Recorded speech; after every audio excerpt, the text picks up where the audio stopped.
Hi everyone, welcome back to Crafting at Whimsy Wonderland. My name is Stacy. I am working on some bumblebee decor, as you can see up here from another project. And I'm going to use up this honey page from the farmhouse calendar. And I'm just trying to make enough pieces to make a nice display for my kitchen and dining room area. And so I have this big mason jar sign left over from fall, and it's got a nice burlap lid on it, and I kind of like that. I might dry brush it a little bit with some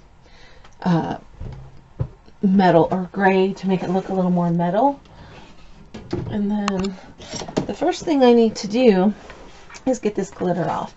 I could just flip it over, but then I lose the lid piece, but I could cut another piece. I'm just kind of curious. No, it's not anything special underneath there. Okay, so I'm going to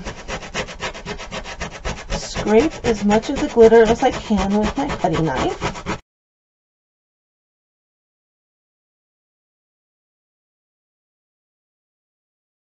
I hit it with a little sandpaper. I'm going to hit this with some white chalk paint. This is just a chalk paint brush that I found at Walmart in the paint section, not the craft paint, the regular paint. I like how it really puts on the paint and just brushes it out nicely. It works really well with chalk paint because that's what it's meant for.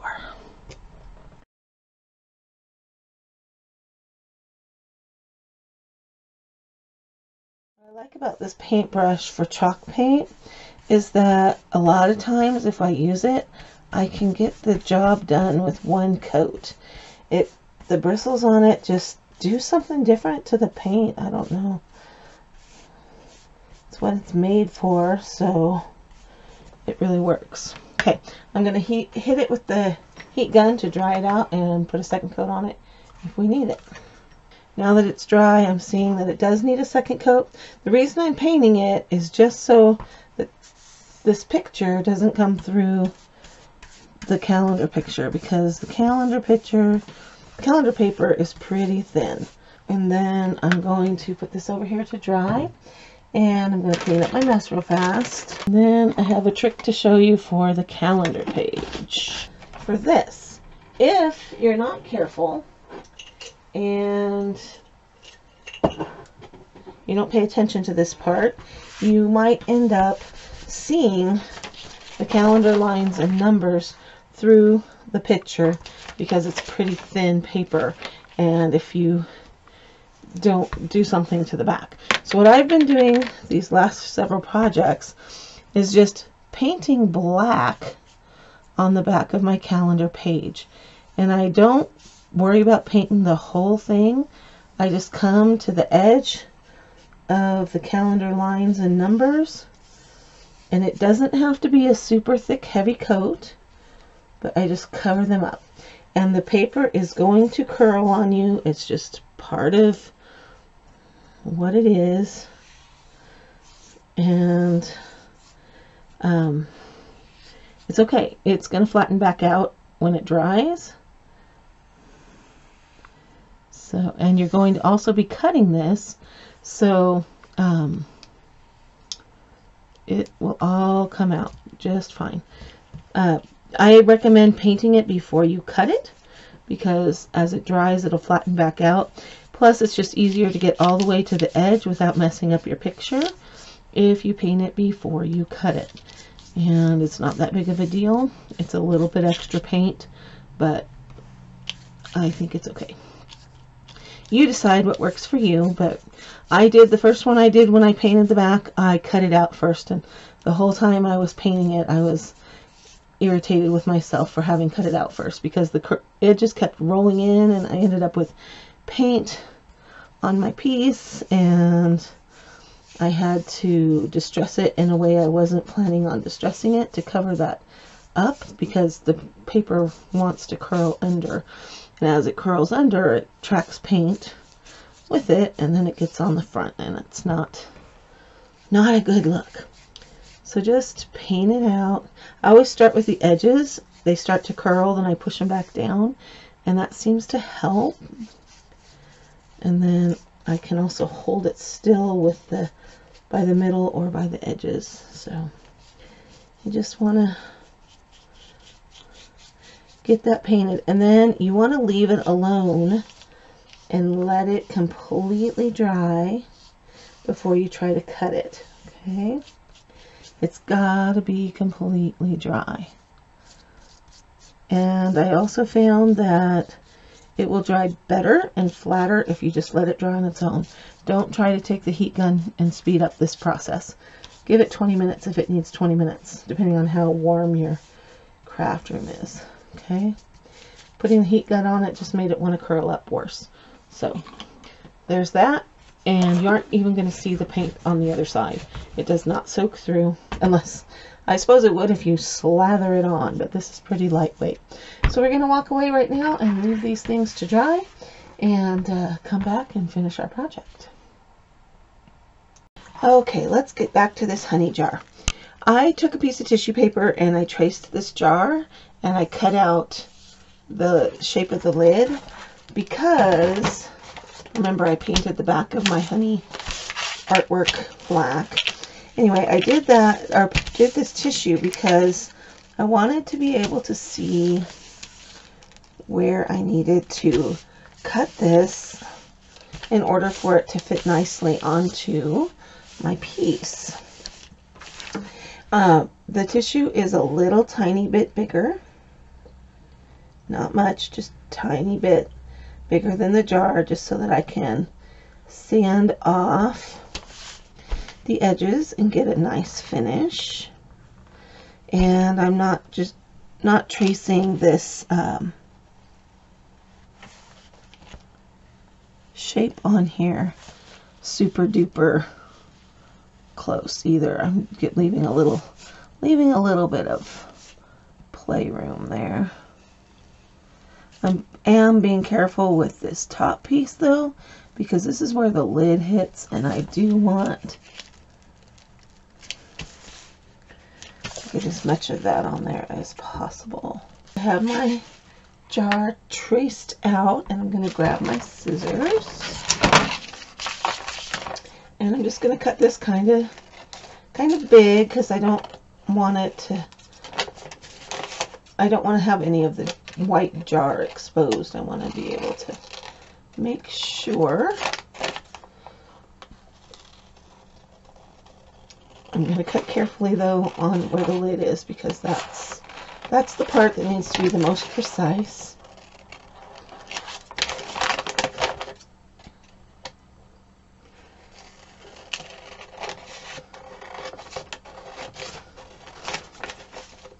Just using my pencil mark as a guideline, not as an actual cutting one. Okay. Always check your piece dry before you go and put it on. Okay. Yep, that's going to look great when it's on there. I think before I decoupage this on though, I want to do a treatment to the lid and get some gray on there to make it look more like a galvanized lid. So I have Waverly Super Premium acrylic paint. It's sold by the Chalk Paint, but it's in the color Steel.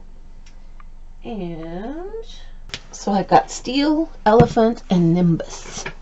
All Waverly paints, all from Walmart. I'm just going to put a tiny bit of each into my palette. I'm going to use a stenciling brush for this, or at least to start. Got this at Michael's. It's just a rounded, flat brush, but it's rounded on the edge, and clear handles. This one came apart, so I taped it, glued it and taped it, and I just never took the tape back off. Alright, so I'm going to start with my lightest color, and just to get it on there, I'm going to go ahead and brush it a little bit. And then I'm going to go to the Steel. I'm just going to lightly brush it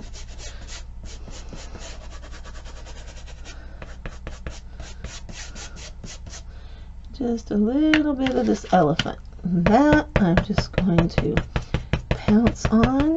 We're going to get our Mod Podge going. I like the matte finish Mod Podge because I think that it helps to hide any of the wrinkles and the bubbles that come up.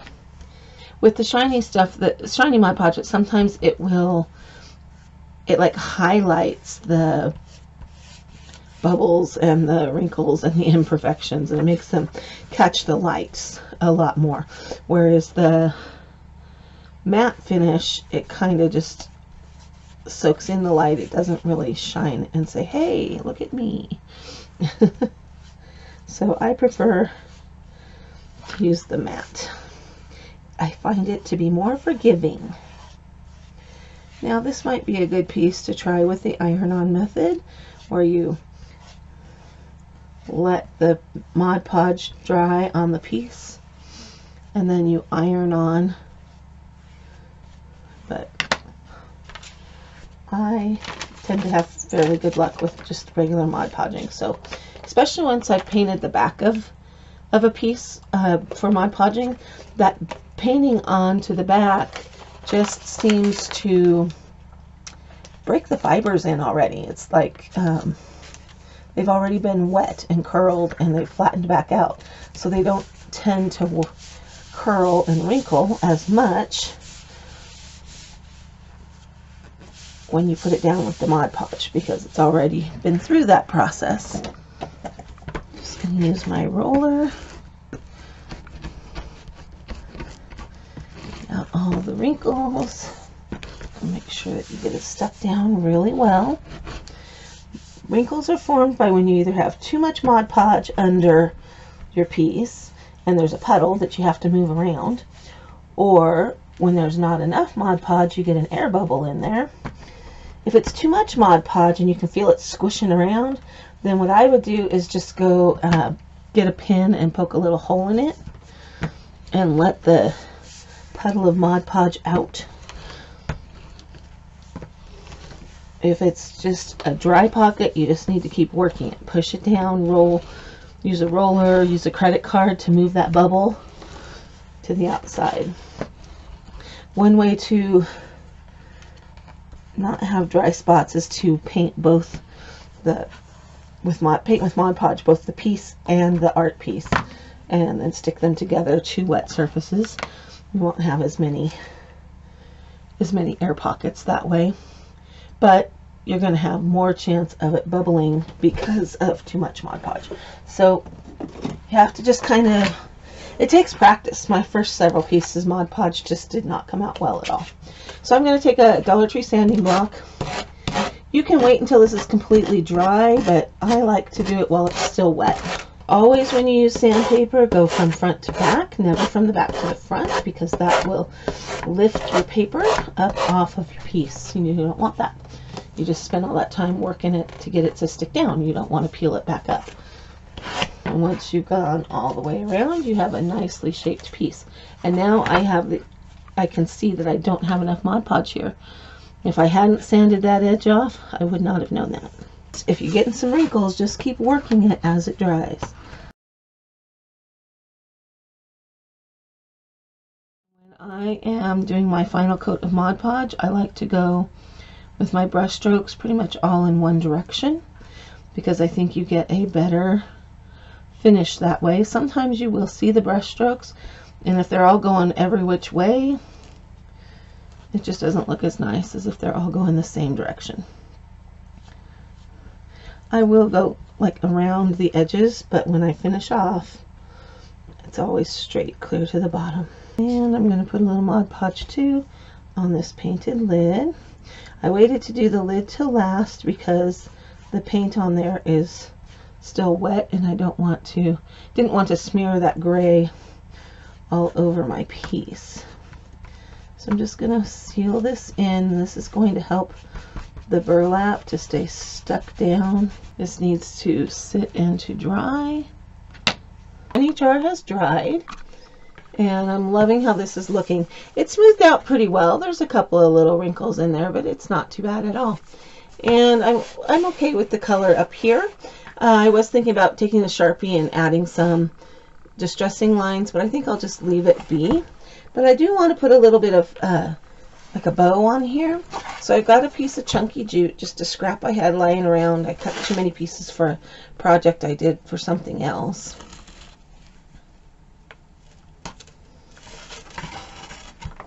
And I'm just going to tie this around. Actually, maybe I'll wrap it a couple times. I'm going to wrap it around the jar, and I'm going to come back and I'm going to tie a bow.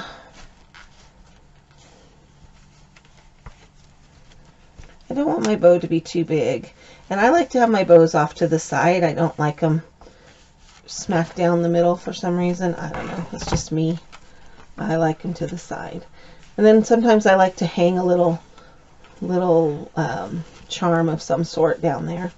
So this is pulling up onto the lid, and you're seeing lid up above and below. So what I'm going to do is I'm going to put a little bit of glue just right down here on the edge of the jar lid, and I'm going to stick both wraps of twine into that. And it looks like it needs another little spot right here. And so I'm just going to stick that down, and that's going to help it just stay where it needs to stay, looking all cute. And then I need to cut the tails off of my bow because they're a little too long, and I'm going to put a little dot of glue under that bow just to keep the bow anchored. And in that, it's also going to anchor a little bit the bow tails. Okay, so I'm just gluing those down into the position that I like them in, and then the edges of them can be free. I just kind of position them where I want and attach it either to the bow or to the piece. And then I have this cute little honey jar to hang in my collection. And then I still have the hanger from the Dollar Tree that I took off of this jar, and I'm going to put it back on. Just going to feed those little plastic, they've got little plastic cleat things on the end. Just going to feed that back through the hole. Flip it over, make sure that when I pull it back that that little cleat opens up, and that will anchor my jar. So now I have a hanger, and this one is all done. I like to keep these things simple. I don't like to have big fussy things. I would like to put a bumblebee right there. I think that would be really cute, but I don't happen to have any bumblebees at the moment. All right, there you have it, my finished honey jar sign. It will be used in my bumblebee collection when I decorate my kitchen here, hopefully next weekend. And I really like how this turned out. Now remember, this is art from the 2021 calendar from the Dollar Tree, the farmhouse calendar, and I just love how this turned out. I think it's going to be really cute added in with all my bumblebee stuff. And I even have this little honey hive I could put right here. Put with it. Thought that was kind of cute from my last video. I think it's going to look really cute in there. All right. If you like this project, please give it a thumbs up. That helps my channel to grow. And let me know what you're thinking about this project in the comment section below. I'm loving finding different ways to use these mason jars because nothing says farmhouse quite like a mason jar. So let me know if you're going to do this project for yourself. Were you able to get one of the calendars? I'm starting to run out of pages from my calendar. I've just about crafted all of them. So there won't be too many more coming along, but there'll be a few. All right. This has been Crafting at Whimsy Wonderland. Thanks for stopping by. I'll see you next time.